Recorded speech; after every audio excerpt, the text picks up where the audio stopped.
Hi friends, welcome to my channel my family dairy. ఎలా ఉన్నారండి? అందరూ బాగున్నారా? నేను కూడా బాగున్నానండి. మీరందరూ ఎలా ఉన్నారో నాకైతే కామెంట్ సెక్షన్లో కామెంట్ చేయండి. ఏం బాగున్నావులే భారతి, నిన్న అలా వీడియో పెట్టావు, ఏం బాగున్నావు, నువ్వు చాలా బాధపడుతున్నావు అని అనుకుంటారు కదా. నిజమేనండి, ఖచ్చితంగా బాధ ఉంటుంది. ఎందుకంటే పిల్లల నోటికాడిది ఇలా చేశానే అని చెప్పి నాకు ఖచ్చితంగా ఒక గిల్ట్ అయితే ఉంది. కానీ ఏం చేస్తాం, అక్కడే స్టక్ అయిపోయి ఉండలేం కదా. సో ఖచ్చితంగా మనం ముందుకు వెళ్ళాలి. సో ఎవరి పనుల్లో వాళ్ళు బిజీ అవ్వాలి. అందుకే ఒక 2 రోజులు దానికోసం ఫైట్ చేశాను. ఎవ్వరు కూడా రెస్పాండ్ అవ్వలేదు. అంటే ఫోన్ చేసి చేసి ఎవరు ఫోన్లు ఎత్తగా సరిగా ఏమి సమాధానం చెప్పకపోతేనే పాపం మా వారు 2 days సెలవు పెట్టుకొని మరీ వెళ్ళారనమాట. అంటే అట్లీస్ట్ ఇంటి అల్లుడు కదా, తనతో అయినా కొంచెం నెమ్మదిగా మాట్లాడి ఏమన్నా డబ్బుల గురించి మాట్లాడతారేమో అనుకుంటే ఎవ్వరూ అసలు ఇంత కూడా స్పందించలేదు. సో నేను ఇంటి ముందుకెళ్తే వాళ్ళు పరువు పోతుంది అని ఫీల్ అయ్యారు. కానీ ఆడపిల్ల కాపురం పోతుందేమో, అల్లుడు ఏమంటాడో, అల్లుడు ఈరోజు మా ఆయన మంచోడు కాబట్టి అడ్జస్ట్ అయిపోయి సరే బాధపడకు, ఏదైతే అది అవుతుందిలే, దాన్ని మైండ్లో పెట్టుకొని హెల్త్ పాడు చేసుకోకు అని చెప్పేసి నాకు కొంచెం సపోర్ట్గా నిలిచారు.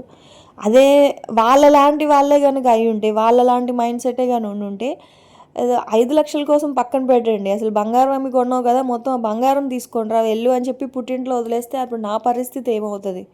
అదే వాళ్ళ సొంత కూతురు అయితే వాళ్ళు అలా చేస్తారా? నా బాధ ఏంటి అంటే వాళ్ళ సొంత కూతురు అయితే వాళ్ళు అలా చేస్తారా? అస్తమానం వాళ్ళ అండం అయితే మీ తమ్ముడైతే నువ్వు ఇలా చేస్తావా, మీ అమ్మ అయితే ఇలా చేస్తావా? నేను అదే అడుగుతున్నాను, వాళ్ళ సొంత కూతురు అయితే వాళ్ళు అలా చేస్తారా? అది కూడా కాదండి, అసలు నేను వీడియో ఇంకొకళ్ళు ఎవరో అన్నారండి. ఇప్పుడు ఒకళ్ళు ఎదుగుతూ ఉంటే ఫ్యామిలీలోనే కాదండి, ఖచ్చితంగా సొసైటీలో ఈ సోషల్ మీడియాలో కూడా మనకంటూ ఏమంటారు శత్రువులు ఖచ్చితంగా ఉంటారు. సో నిన్న ఆ వ్లాగ్ పెట్టేసరికి, అదే నిన్న బాధపడుతూ వీడియో పెట్టేసరికి వాళ్ళు నాకు తెలిసి ఉంటారు కదా, ఒక 2-3 వాళ్ళు చాలా హ్యాపీగా ఫీల్ అయినట్టున్నారు. అంటే కొంచెం బాతిక్క కుదిరింది, అత్యాసకి వెళ్ళావు ఇలా అయ్యింది, లేకపోతే ఏంటి అత్యాస అన్నారండి. ఏంటి అత్యాస? నేను వాళ్ళంతట వాళ్ళు ఫోన్ చేసి చిట్స్ ఉన్నాయంటే తప్పనిచ్చి నేనే కోరుండి వెళ్ళి వాళ్ళనేం అడగలేదు కదా. సో వాళ్ళు ఉన్నాయని చెప్పారు, బాబాయ్ అనే నమ్మకంతో నేను తీసుకున్నాను తప్ప, అదే వేరే వాళ్ళు ఎవరైనా బయట వాళ్ళు వచ్చి చిట్స్ కొనుక్కోమంటే నేను కొనుక్కోను కదా.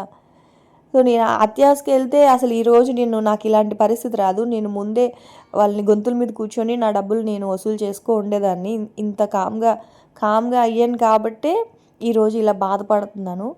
ఇంకొకళ్ళు ఏమో అంటే నేనేదో మా హస్బెండ్కి చెప్పకుండా చేశాను అలా అనుకుంటున్నారు. కాదండి, ఏ డెసిషన్ తీసుకున్నా మా ఇంట్లో నేను మా ఆయన కలిపే తీసుకుంటాము. అస్సలు తనకి తెలియకుండా నేనేం చేయను, తను నాకు తెలియకుండా తను ఏం చేయరు. కాకపోతే తను ఆ రోజు చెప్పింది ఏంటి అంటే, ఎందుకులే భారతి ఉన్న జ్యువెలరీ ఉంచేసేయి, అంటే ఎలాగో నీకు ఆడపిల్లలు లేరు కదా, సో ఎందుకు ఉన్నదేదో ఉంచేసేయి అని అంటే, నేను బాబాయే కదా సీను, ఎక్కడ పోతాయి మన డబ్బులు, అయినా గోల్డ్ ఇంత ఫాస్ట్గా ఇంత రేటు పెరుగుతుంది అని కూడా మనం ఎక్స్పెక్ట్ చేయలేదు కదా. ఇంకోటి ఏంటి అంటే, ఒకేలే మంచి గోల్డ్ తీసుకుందాము, కేడిఎంకి నాన్ కేడిఎంకి మార్చుకుందాము అన్న ఒక చిన్న ఇంటెన్షన్ అండి, అంతే. అంతకు మించి ఇంక వేరే ఉద్దేశం అయితే ఏదీ లేదు నాకు. ఇంకోటి మంచి డిజైన్స్ చేసుకుందాం అని చెప్పేసి, అంటే ఇప్పుడు వేసుకోవాలి కదా, నేను అస్సలు వేసుకోవట్లేదు జ్యువెలరీ ఉందన్న పేరుకే. కానీ అసలు ఇప్పుడు కూడా మీరు చూస్తున్నట్లయితే అసలు వ్లాగ్లో నేను అసలు ఏం జ్యువెలరీయే పెట్టుకోను. ఎందుకంటే అసలు నాకు ఎందుకో నచ్చవు ఆ డిజైన్స్. ఇప్పుడు ఉన్న మంచి డిజైన్స్, నాకు ఇమిటేషన్ జ్యువెలరీ పెట్టుకునే అలవాట్లేదు ఫస్ట్ నుంచి కూడా. సో ఉన్న గోల్డ్ జ్యువెలరీనే మంచిగా మార్చుకుందాము అని అనుకున్నాను. అది తప్పు, అది అత్యాస ఎలా అవుతుందో నాకు అర్థం కావట్లేదు. అత్యాసకి వెళ్ళేలా ఉంటే ఈ పార్టీకి నేను ఇలా అయితే ఉండను. ఓకే, ఇప్పుడు మీరు హ్యాపీ కదా, నేను ఏడుస్తూ ఉంటే, నేను లాస్ అయ్యాను అంటే బాధపడే వాళ్ళు కొంతమంది, ఆనందపడే వాళ్ళు కొంతమంది ఉన్నారు కదా, ఆనందపడండి. సో మీ టైం మీకు వచ్చింది, నా టైం నాకు వస్తుంది, ఆనందపడే టైం. సో ఓకే, ఇంకా ఆ టాపిక్ కోసం మాట్లాడాలని నాకు అనుకోవట్లేదు. మన రెగ్యులర్ వ్లాగ్స్లోకి అయితే వచ్చేద్దాము. అయితే ఇక్కడైతే వాళ్ళ పిల్లలకి నేను స్నాక్స్ వచ్చేసి మూరి మిక్చర్ చేస్తున్నాను. సో దానికోసం ఫస్ట్ ఉగ్గాని చేద్దాం అనుకున్నాను, కాకపోతే తింటారో తినరో అని చెప్పి ఇంకా నార్మల్ మూరి మిక్చర్ లాగా చేస్తున్నాను అనమాట. ఫస్ట్ అయితే పల్లీలు కొంచెం ఆయిల్లో ఫ్రై చేసుకొని దాంట్లోనే పుట్నాల పప్పు వేసేసాను. పల్లీలు పుట్నాలు కొంచెం వేగిన తర్వాత స్టవ్ కట్టేసానండి. స్టవ్ కట్టేసిన తర్వాత కట్ చేసి పెట్టుకున్న టమాటో ఒకటి, ఉల్లిపాయ ఒకటి అందులోనే వేసేసాను అనమాట. అందులోనే వేసేసి ఇంకా ఒక అర స్పూన్ కారము, కొంచెం పసుపు, కొంచెం చాట్ మసాలా ఒక పావు స్పూను, ఒక పావు స్పూన్ ధనియాలు, రుచికి సరిపడా ఉప్పు అన్నీ వేసేసి మంచిగా అదంతా ఇలా మిక్స్ చేసేసాను. స్టవ్ అయితే ఆన్లో లేదు, ఆఫ్ చేసేసాను. స్టవ్ ఆన్లో ఉంటే ఏంటి అంటే టమాటాలు ఉల్లిపాయలు మగ్గుతాయి. స్టవ్ ఆఫ్ చేసేస్తే ఏంటి అంటే అవి మగ్గవు, కొంచెం క్రిస్పీగా ఉంటాయి అన్నమాట. సో ఇప్పుడు ఏంటంటే అదంతా ఒకసారి మంచిగా కలిపేసుకొని అందులో కనుక మూరీలు వేసేసామనుకోండి, మూరీ మిక్చర్ రెడీ. బేల్పూరి కూడా అనొచ్చు. ఇందులో కొంచెం టమాటా కెచప్, సేవు, బూందీ ఉంటుంది కదా, అలాంటివి వేస్తే మనకి బేల్పూరి లాగా అయిపోద్ది అనమాట. కాకపోతే సేవ్ లేదు, ఇంకా టమాటో సాస్ వేస్తే విష్ణు తినడు. సో అందుకని చెప్పి ఇంకా టమాటో సాస్ అయితే వేయలేదు, కానీ వేస్తే బాగుంటుందండి. అందులో ఒక ఉడకపెట్టిన బంగాళదుంపని కట్ చేసేసి కొంచెం పైన నుంచి సేవ్ అది కనుక వేస్తే ఇంకా చాలా బాగుంటుంది. సో ఇది నార్మల్ స్ట్రీట్ స్టైల్లో మనకి దొరికే మూరీ మిక్చర్ అనమాట. చేస్తూ ఉండగానే మా వాళ్ళు అయితే వచ్చేసారు. మార్నింగ్ ఇంకా ఊరి నుంచి వచ్చాను కదా, ఊరి నుంచి వచ్చి ఇంక ఇంట్లో పని చేసుకొని అలసిపోయాను. వీడియో ఒకటి చేసి పెట్టేసరికి ఇంకా బాగా డల్ అయిపోయాను అనమాట. ఇంకా అలా పడుకున్నాను. అంటే ఒక దుఃఖం లోపల.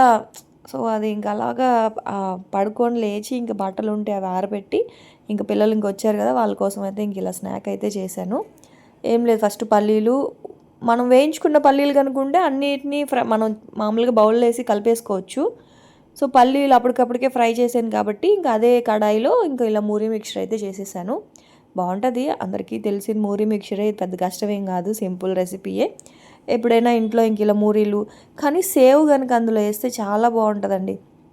సేవ్ కూడా చేసి పెట్టుకోవాలి నేను, ఎందుకంటే చాట్లో కానీ ఇలాంటి వాటిల్లో బాగా ఉపయోగపడుతుంది. సో నాకైతే తినాలనిపించలేదు. ఇంక మా వారికి పిల్లలిద్దరికి ఒక 3 కప్స్ అయితే వచ్చాయి. హాఫ్ ప్యాకెట్ చేశాను, 3 కప్స్ వచ్చాయి. సో ముగ్గురికి అయితే ఇచ్చేసాను అనమాట. ఆ తర్వాత ఇంకా ఫ్రూట్స్ ఏమైనా తీసుకొద్దాము పిల్లలకి, స్నాక్స్ లాగా ఏం లేవు కదా. సో స్నాక్స్ అయితే ప్రస్తుతానికి ఏం చేయట్లేదు, అంటే స్కూల్కి పంపించే స్నాక్స్. సో ఫ్రూట్స్ ఏదైనా తెద్దామని చెప్పి ఇంక బయటకు వచ్చాము. అలాగే ఇంకా టీ తాగలేదు, హెడేక్ వస్తుందని చెప్పి ఇంకా బయటకు వచ్చామన్నమాట టీ తాగదామని చెప్పి.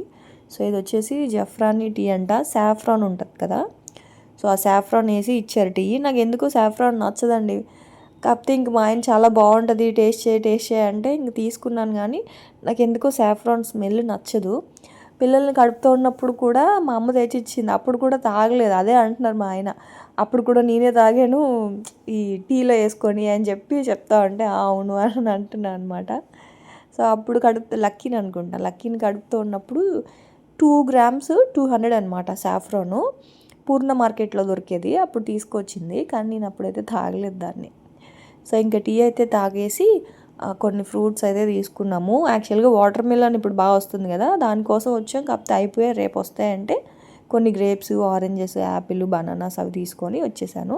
అలాగే ఇంకా పిల్లలకి ప్రాజెక్ట్ వర్క్ ఉందని చెప్పేసి వాళ్ళకి ఏదో స్టేషనరీ ఐటమ్స్ కావాలి అంటే అవి కూడా తీసుకొద్దాం అని చెప్పేసి ఇంకా అలా వెళ్ళామన్నమాట. ఏదో అంటే పిల్లలకి ప్రాక్టికల్గా అలా చేసి చూపించడానికి కొన్ని ప్రాజెక్ట్ వర్క్స్ అయితే ఇస్తూ ఉంటారు కదా స్కూల్లో. సో దానికి సంబంధించినవి అనమాట ఇవంతా. వాళ్ళ ఫ్రెండ్ వచ్చాడు, విష్ణు వాళ్ళ ఫ్రెండ్ వస్తే వాళ్ళు కలిసి ఏదో చేస్తూ ఉన్నారు. ఇల్లంతా అసలు ఆ బెడ్రూమ్ అంతా ఎలా చేశారంటే మొత్తం అంతా కార్డ్బోర్డ్స్, ఈ థర్మాకోలు ఏంటంటే యాక్చువల్గా పాపం ఈ పాటికి చేసేసేయాలి వాళ్ళు. కాకపోతే ఊరు వెళ్ళడం వల్ల పిల్లల్ని శ్రావణి దగ్గర దిగబెట్టేసి వెళ్ళామన్నమాట. అంటే మేము వెళ్ళిందే హడావిడిగా వెళ్ళాం కదా, సరే అని చెప్పి ఇంక పిల్లల్ని శ్రావణి దగ్గర దిగబెట్టేసి వెళ్ళేసి వచ్చేటప్పుడు తీసుకొని వచ్చేసామన్నమాట. సో అది అందుకే ఇంక ఇప్పుడు రేపటికల్లా కావాలి అని చెప్పేసి ఇంకా అలా చేస్తూ ఉన్నారు వాళ్ళైతే. ఇంక వంట అయితే ఏం లేదు, ఇంకా రసం ఉన్నాయి, ఎగ్ ఆమ్లెట్ వేసేసి ఇచ్చేస్తా అనమాట. అందుకే నైట్ డిన్నర్ రెసిపీస్ అయితే ఏం లేవు. మార్నింగ్ లంచ్ బాక్స్ రెసిపీస్ అయితే చేశాను, మీతో షేర్ చేస్తాను. ఇంకా ఆరెంజెస్ అయితే ఒక 1/2 kg తెచ్చాను విష్ణు కోసము. అలాగే యాపిల్ను, గ్రేప్స్ ఏమో లక్కీకి, బనానాస్ ఏమో మా ఆయనకి. సో అట్లా ఒక్కొక్కరికి ఒక్కొక్కటి అయితే తెచ్చాము. వీళ్ళేమో అండి కార్డ్బోర్డ్స్ అని చెప్పి, కార్డ్బోర్డ్స్ కాదు కానీ ఇల్లంతా దోమలు కదా, ఏంటి బొద్దింకలు, అవి మంచాలకి కార్డ్బోర్డ్స్ పడేస్తాండ్రా అంటే కావాలి అని చెప్పి ఉంచేశారనమాట. సో మంచం కింద ఇప్పుడు అవన్నీ కూడా క్లీన్ చేయాలి, అంటే ఆ కార్డ్బోర్డ్స్ అన్నీ పడేసి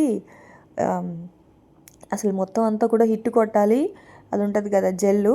సో బ్లింకిట్లో ఏమైనా ఉందేమో చూసి అవన్నీ తెప్పించి రేపైనా క్లీన్ చేయాలి. ఇంకా అలాగే పాలకూర ఫ్రెష్గా ఉంది, పాలకూర వెల్లుల్లిపాయలు లేకపోతే వెల్లుల్లిపాయలు అవన్నీ తీసుకొచ్చా అనమాట. పాలకూర ఉంటే ఏంటి అంటే పాలకూర పప్పు, కానీ ఎక్కువగా పాలక్ రైస్ లేకపోతే పాలక్ వెజిటేబుల్ కర్రీ, పాలక్ పన్నీర్ ఇలా చేస్తూ ఉంటాను. వారంలో ఒకరోజు ఖచ్చితంగా పాలకూర తోటకూర అయితే మాత్రం చెరుకు ఒక రోజు వండుతాను అనమాట. సో పాలకూర బాగుంది, అందుకని అది తీసుకొచ్చాను. మన వాళ్ళు పాలకూర తోటకూర లివర్ ఫ్రై చేయమని అడుగుతున్నారు. సో చేస్తాను. సో ప్రస్తుతానికైతే మాత్రం ఇంకా పాలక్ తెచ్చాను అనమాట. ఆ తర్వాత ఇదిగోండి డిస్ప్లే బోర్డా. నువ్వు ఇంకా డిస్ప్లే బోర్డ్ దగ్గరే ఉన్నా. మీ ప్రాజెక్ట్ అయిపోయిందా? అవునా, నీదేం ప్రాజెక్ట్ లకి? రామన్ ఎఫెక్టా? సో ఇంక ఇక్కడైతే మా చిన్నోడు వాళ్ళ ఫ్రెండ్ కలిసి పాపం కుస్తీ పడతా ఉన్నారనమాట. వాళ్ళ డాడీ ఎక్స్ప్లెయిన్ చేస్తూ ఉన్నారు ఇట్లా చేయండి అని చెప్పి. అదే పాపం అలా చేస్తున్నారు మొత్తానికి. అయితే పిల్లలకి ఇలాంటి ప్రాజెక్ట్ వర్క్స్ ఇవ్వడం వల్ల ఒక అందుకు మంచిదే. ఏంటంటే వాళ్ళకు కూడా ప్రాక్టికల్ నాలెడ్జ్ తెలుస్తుంది కదా, వాళ్ళ చేతులతో వాళ్ళు చేస్తే అది ఏంటి అని చెప్పి. అంటే మనం బుక్లో చూసి బోర్డు మీద బొమ్మ గీసి చెప్పే కంటే కూడా ఇలా ప్రాక్టికల్గా చేయడం వల్ల ఏంటి అంటే పిల్లలకి త్వరగా నాలెడ్జ్ కూడా వాటి గురించి బాగా తెలుస్తుంది, అర్థమవుతుంది. సో ఇంకొకవైపు మా పెద్దోడు, ఇంకోవైపు మా చిన్నోడు పాపం అలా కష్టపడుతున్నారు. కాకపోతే ఆ కార్డ్ బోర్డులు మాత్రం పడేస్తానరా అంటే పడేయట్లేదు, కానీ నేను పడేస్తాను. సో ఇదిగోండి లక్కీకేమో బ్లూ కలర్ది రామన్ ఎఫెక్ట్ అనమాట. సో వాడు ఏంటి అంటే ప్రాజెక్ట్ అయిపోయిందంట, స్కూల్లో వాళ్ళ ఫ్రెండ్స్తో కలిసి చేసేసాడంట. ఇంట్లో మాత్రం డిస్ప్లే బోర్డు నైట్ అంతా కూర్చొని చేశాడు. విష్ణు ఏమో డిస్ప్లే బోర్డు ఎప్పుడో చేసేసాడు, కాకపోతే ఈ ప్రాజెక్ట్ అయితే ఇప్పుడు చేశాడనమాట. ఏం లేదండి, ఇదేంటి అంటే ఇది జస్ట్ ఒక చిన్న ఎక్స్పెరిమెంట్ లాగా చేశారు యాక్చువల్గా పిల్లలు. ఏంటంటే మామూలుగా మనకి పాత రోజుల్లో గుంటల్లో చెరువుల్లో వాటర్ తీస్తారు కదా, అంటే పవర్ లేకుండా. చూడండి ఇప్పుడు వాడు ఒక చిన్న టబ్బు పెట్టాడు కదా కింద, ఒక బాక్స్ లాగా. ఆ ప్లేస్లో చెరువులు కానీ గుంటలు కానీ ఉంటాయన్నమాట, నీళ్ళు ఉంటాయి కదా. సో ఏంటంటే పెద్ద పెద్ద గొట్టాలకి ఇలా పైప్ చుట్టేసి ఇట్లా కనుక మనం చేత్తో కనుక చూడండి, ఇప్పుడు విష్ణు ఇలా చేత్తో ఇలా తిప్పుతున్నాడు కదా. సో అలా కనుక తిప్పితే ఏంటి అంటే ఆ చెరువులో ఉన్న వాటరు పొలాల్లోకి వెళ్తాయి అన్నమాట. ఇది జస్ట్ పిల్లలు ఒక చిన్న అలా చేశారు, ఒక చిన్న బొమ్మలాగా అలా చేశారు. కానీ యాక్చువల్గా ప్రాక్టికల్గా పాత రోజుల్లో ఏంటి అంటే చెరువుల్లో నుంచి వాటర్ అనేది పొలాల్లోకి ఇలా పట్టేవాళ్ళు అనమాట. అంటే గుంటల్లో నుంచి చెరువుల్లో నుంచి మోటార్ సాయంతో కాకుండా చేత్తో ఇలా తిప్పుతూ చేసేవాళ్ళని చెప్పేసి ఇంకా అలా చేశారు. అదే వాడు నాకు ఎక్స్ప్లెయిన్ చేస్తున్నాడు. కాకపోతే ఏంటంటే వాడు ఎక్స్ప్లెయిన్ చేసేటప్పుడు పక్క నుంచి సాంగ్స్ వస్తున్నాయి. ఉదయాన్నే మా ఇంటి పక్కన పాటలు పెడతారు, సో అవి వస్తున్నాయి. సో అప్పుడు ఏంటి అంటే కాపీ స్ట్రైక్ పడుతుంది కదా, అందుకే నేను మీకు ఎక్స్ప్లెయిన్ చేస్తున్నాను. కానీ వాడే ఎక్స్ప్లెయిన్ చేస్తే బాగుంటుంది క్యూట్గా. సో ఇంక వాళ్ళైతే రెడీ అయిపోయారు. అయితే నేను ఇవాళ పిల్లలకి లంచ్ బాక్స్లోకి ఏం చేశానంటే క్యారెట్ రైస్ చేశాను. నాకు మా వారికేమో గుడ్లు పులుసు అంటాను, వంకాయ కోడిగుడ్డు పులుసు అనమాట. కాకపోతే పిల్లలు అయితే తిన్నరు వంకాయ పులుసు, అందుకని వాళ్ళ కోసం అయితే క్యారెట్ రైస్ అయితే చేస్తున్నాను. సో ఇదేంటి అంటే ఫస్ట్ ఒక పెద్ద సైజ్ క్యారెట్ తీసుకొని ఇలా తురిమేసుకున్నాను. ఒక క్యారెట్ సరిపోద్ది ఇద్దరికి. ఆ తర్వాత ఒక పెద్ద సైజ్ వెల్లుల్లిని కూడా పొట్టు తీసి పక్కన పెట్టుకున్నాను అనమాట. అలాగే ఒక చిన్న సైజు ఉల్లిపాయ అయితే సరిపోద్ది. నేనేమో ఒక 2 ఉల్లిపాయలు కట్ చేసుకుంటున్నాను, ఒకటేమో కూరకి, ఇంకొకటేమో క్యారెట్ రైస్ కోసము. సో వంకాయ టమాటా ఇవన్నీ కూడా కట్ చేసి, అంటే స్టవ్ మీద ఆల్రెడీ రైస్ పెట్టేశాను, అలాగే ఇంకా ఎగ్స్ కూడా పెట్టేశాను అనమాట. అవన్నీ ఉడుకుతూ ఉన్నాయి. ఇంక ఈ లోపల పులుసు కోసం అయితే పోపు పెట్టేసుకుంటాను. నాకు కొంచెం బాగా కపం చేసిందండి. సో దానివల్ల ఏంటి అంటే వాయిస్ ఓవర్ ఇవ్వడం కొంచెం కష్టంగా ఉంది. సో కొంచెం అడ్జస్ట్ చేసుకోండి. ఆ తర్వాత ఇంకా అదిగోండి ఎగ్స్ అయితే ఉడుకుతున్నాయి, రైస్ ఉడికిపోయింది. పోపు పెట్టేసుకొని ఉల్లిపాయలు వేసామనుకోండి కొంచెం అవి వేగుతూ ఉంటాయి కదా. ఈ లోపల మీకు క్యారెట్ రైస్ ఎలా చేయాలో చూపిస్తాను. ఇది వంకాయ పులుసులోకి కొన్ని ఆవాలు, ఒక 1/2 స్పూన్ ఆవాలు, కొన్ని మెంతులు, కొంచెం జీలకర్ర, వెల్లుల్లిపాయ వేసాను. పులుసు కూరల్లో వెల్లుల్లిపాయ చాలా బాగుంటుంది. ఇప్పుడు పచ్చి వస్తున్నాయి కదా వెల్లుల్లిపాయలు, తెచ్చుకొని ఒలిచి పెట్టుకోవాలండి. అంటే కొంచెం తెచ్చుకొని మనం ఆరబెట్టుకోవచ్చు కదా. సో పెద్ద పెద్ద పాయలు అయితే వస్తూ ఉన్నాయన్నమాట.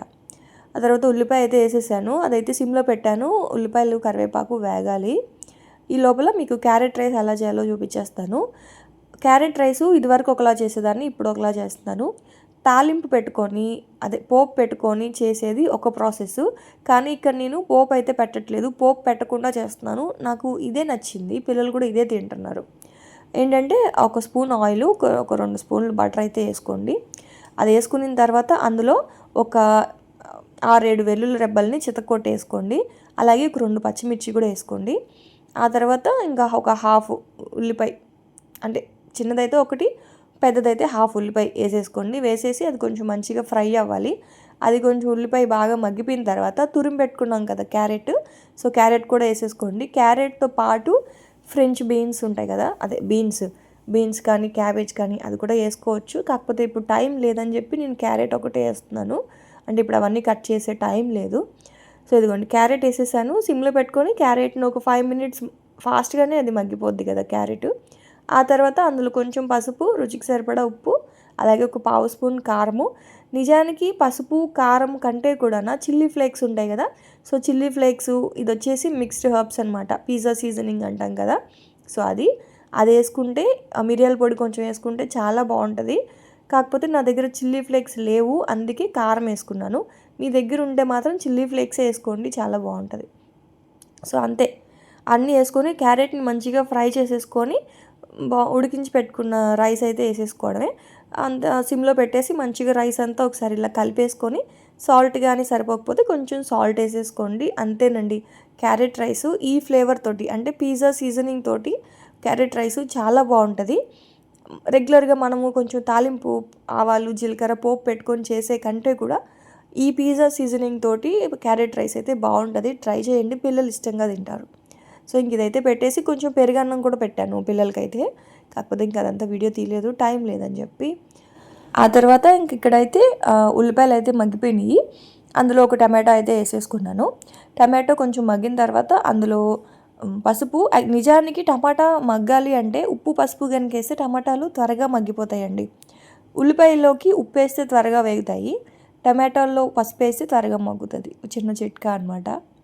సో టమాటాలోకి ఇంకా ఉప్పు పసుపు, 1 స్పూన్ కారము, 1/2 స్పూను ధనియాల పొడి వేసాను. ఇప్పుడు గరిటెతోటి టమాటాలు మొత్తం కూడా ఇలాగ మంచిగా ఇలా చిదిపేస్తున్నాను. టమాటాలు అంతా కూడా మంచిగా ఇలా చిదిపేసి వంకాయలు కట్ చేసుకొని ఉప్పు నీళ్ళల్లో వేసేసి పెట్టేసుకున్నాను అనమాట. సో చూసారా, మొత్తం ఆ టమాటా అంతా కూడా గుజ్జులాగా అయిపోయింది. ఇప్పుడు అందులో వంకాయలు అయితే వేసేసుకొని, వంకాయలు అయితే నేనేమి చిదపట్లేదు, వంకాయలని ఇలా సన్నగా పొడవుగా కట్ చేసుకొని నూనెలో బాగా మగ్గనివ్వాలి. అయితే గుత్తి వంకాయల్లా కూడా వేసుకోవచ్చండి. పులుసు బాగా ఉడికేటప్పుడు లాస్ట్లో చిన్న చిన్న వంకాయలు అనుకోండి 4 ఘాట్లు పెట్టేసి అది వేసుకున్నా కూడా వంకాయలు అలా కూడా బాగుంటాయి. కాకపోతే ఇవి పొడుగు వంకాయలు, అందుకే కట్ చేసి వేసుకున్నాను. సో వంకాయలు కూడా వేసేసుకున్న తర్వాత మంచిగా నూనెలో మగ్గించేసి చింతపండు రసం వేసుకోవడమే. అయితే ఎక్కువ చింతపండు రసం అయితే వేయట్లేదు, ఎందుకంటే మా ఆయన అసలు పులుపు ఎక్కువ తింటారు అనమాట, అందుకే కొంచెమే వేసాను.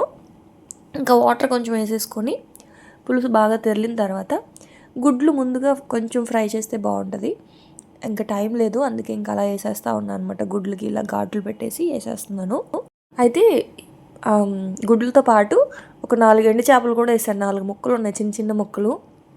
మామూలుగా అయితే మా ఆయన ఎండు చేప అయితే తినరు, కానీ గుడ్లు పులుసులో వంకాయ కాంబినేషన్లో కొంచెం ఎండు చేప వేస్తే బాగుంటుంది కదా. ఇంకా పులుసు అయితే ఇలా బాగా ఉడికిపోయింది, అంటే ఇంకొంచెం దగ్గర పెడితే బాగుంటుంది. పులుసు ఉడికింది కానీ ఇంకొంచెం చిక్క పడితే బాగుంటుంది, కాకపోతే టైం లేదు, అందుకనే ఇంకా మా ఆయనకి అయితే బాక్స్ పెట్టేస్తూ ఉన్నాను. సో ఫ్రెండ్స్, అస్సలు వాయిస్ ఓవర్ ఇవ్వలేకపోతున్నాను, నాకు దగ్గొచ్చేస్తుంది. సో వ్లాగ్ అయితే ఇక్కడితో ఎండ్ చేస్తున్నాను. రేపటి వ్లాగ్లో మళ్ళీ కలుస్తాను, అప్పటి వరకు అయితే ఉంటాను. Bye friends, bye.